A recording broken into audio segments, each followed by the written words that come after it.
Hi, I'm Avrami Glazer, and this is Kol Geula. This Shabbos is going to be Tu B'Av, the 15th of Av. And the Mishnah says that Tu B'Av is one of the greatest holidays the Jewish people have. One of them is Tu B'Av, and the second one is Yom Kippur. And it's very interesting, because Tu B'Av is not a holiday we celebrate like the rest of the holidays, right? There's no Kiddush. We don't have to refrain from doing any other work that we can't do on Shabbos and Yom Tov. But yet it's considered one of the greatest days in the Jewish calendar. And let's understand that. The Mishnah says that there were 6 things that happened on Tu B'Av in the Jewish history.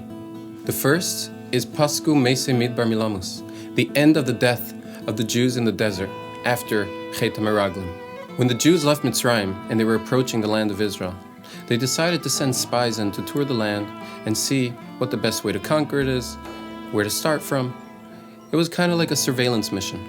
And they came back to the Jews and they said, "We can't do it. They're too strong for us." The Jews broke down and started crying. And Hashem said, "You're crying now because you don't trust me that I can bring you into the land? This is going to be your day for cry for the generations to come." And for the rest of Jewish history, Tisha B'Av became the day of mourning. Tisha B'Av was the day that both temples were destroyed. And the punishment the Jews faced for this cry was that for 40 years, every year on Tisha B'Av, all the Jews of that generation would get into their graves, and some of them wouldn't wake up the next morning. And that went on for 40 years, until the last year. But on the last year, when Tisha B'Av came, they stopped dying. No one died that night. And they weren't sure, maybe they made a mistake in the dates. So they stayed there until the 15th of Av, until Tu B'Av, when it was clear that there was no mistake, and they entered the land of Israel. Another thing that happened on Tu B'Av was that Haruge Beitar, the Jews who were killed during the destruction in Beitar, were all buried on Tu B'Av, bringing closure and dignity to those Jews. Now on the surface, none of these things have anything to do with love. So why is this considered the holiday of love? To understand this, let's go a level deeper. In Kabbalah, it's brought down that Tu B'Av is a special day because the moon is full. Now that makes no sense, because if yes, every 15th of the month in the Jewish calendar should be a Yom Tov, should be a holiday. And some of them are, like Pesach and Sukkot on the 15th. But why Av? What makes this full moon so special? And even more so, what is the significance of a full moon? A full moon just means that the angle that the sun is shining on the moon can be fully visible from Earth, and you see the moon as full. But the moon always has a side that's always lit up fully. So why does it matter that from our perspective we now see a full moon? So this is the secret, and this is going to tie everything together beautifully. The Rambam says in Mishnah Torah that all the fast days in the Jewish calendar are going to be holidays, are going to be Yomim Tovim when Mashiach comes. As it says, "Ve'afachti evlam l'saseinu l'simcha." These days of mourning and fasting are going to turn into holidays and days of celebration. This Shabbos, we're going to read the Haftorah of Nachamu, Nachamu, Ami. Why does it say twice Nachamu? Nachamu means, "I will comfort you, my nation." But it says twice, "I will comfort and comfort you, my nation." What is the difference between comfort of a human being and the comfort of God? When a human being does something wrong to another person, he can ask him for forgiveness, but he can't take back what he did. But with God, He's our Father, and He only wants our good, which means everything He did for us that we think is negative, we're going to see the comfort, and we're going to see why it was good. The Gemara brings a beautiful story of Nachum Ish Gamzu, a famous story.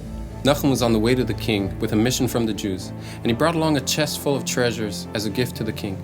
He stayed on the way in a motel, and during the night, the owner of the motel stole all the jewels, and he replaced it with sand, so that Nachum, when he lifts up the chest, he should feel that it has weight, and he should think it's still in there.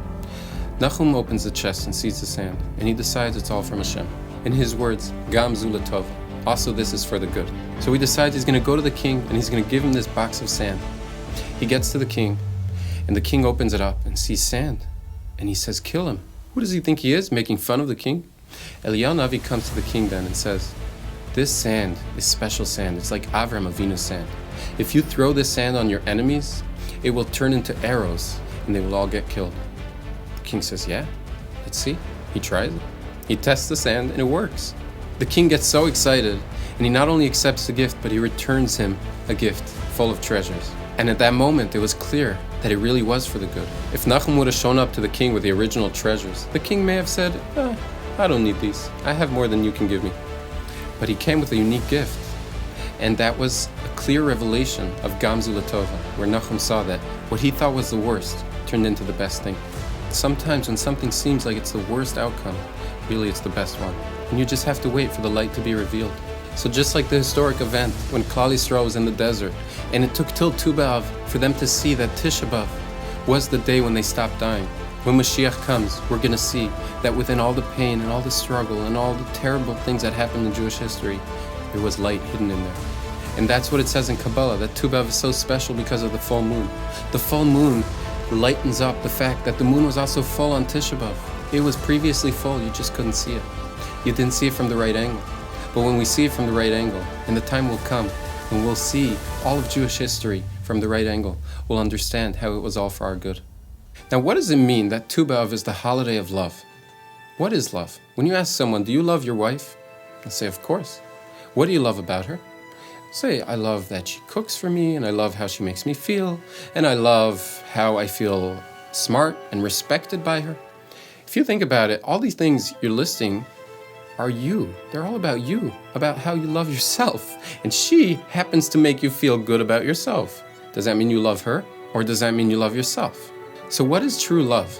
There's a story of a captured fish. It was a beautiful fish. And he knew he's going to die and he's going to be eaten.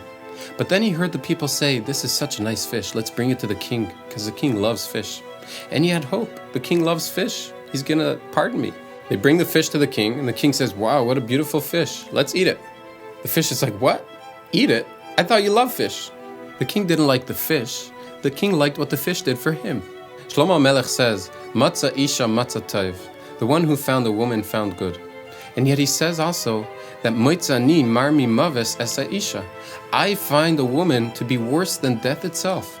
How do these things make sense? Make up your mind. Is a woman good or is a woman worse than death? The answer is, Moitzani marmi maves esa isha. If you're finding yourself and you're looking just for yourself, you're self-centered, you're focused on what the woman is bringing you, she will be worse than death. But matzah isha, matzah tov. If you focus on the other, if you focus on your wife, for who she is, you will see the good. Tu B'Av is the day when Hashem says, I love you for who you are, and I accept you for who you are, and I forgive you for the distance, and I forgive you for everything you did wrong. And that's why we don't have to say Tachnun on Tu B'Av, because the forgiveness comes from above. We don't have to beg for it. Hashem says, on Tisha B'Av, we went all the way down, but on Tu B'Av, I'm bringing you all the way back up. Tu B'Av is the day that he forgave the Jews in the desert. Tu B'Av is the day that Harugei Beitar got burial and dignity. Tu B'Av is the day when Binyamin was forgiven for Bilagish Bagiva and got to rejoin Am Yisrael. Tu B'Av is the day when Hashem says, I just want you back. This is love, real love. This is Geula. No more jealousy, no more competition, no more distance, just connection. And that is the connection between Tu B'Av, the holiday of love, and Geula. Thanks for watching.